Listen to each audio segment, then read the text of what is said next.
Hey everybody, so here's a little more work on the bird of prey. I've got this stuff called Sculpt-A-Mold, which is something like paper mache or plaster of Paris. Mix 2 parts of that to 1 part water and it produces, I don't know, it's almost like porridge or something. But it's really strong, it's dense. I did most of this, I did all of this today basically. And it'll probably take like 24 or 30 hours to fully cure, but it sets in 30 minutes. And that's hours ago, and it's definitely not movable anymore.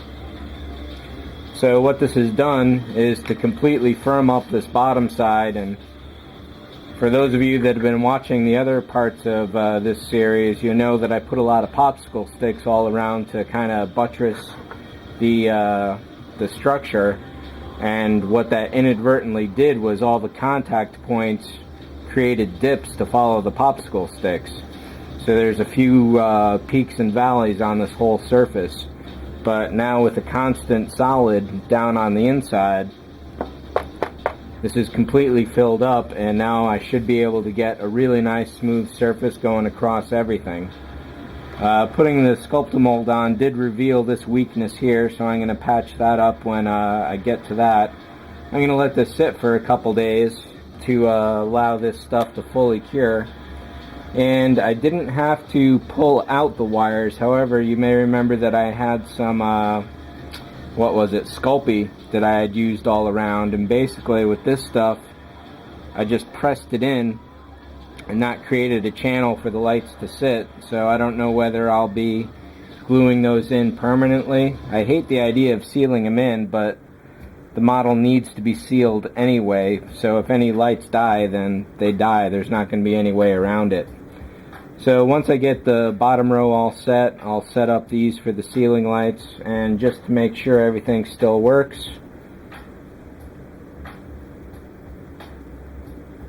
we have power.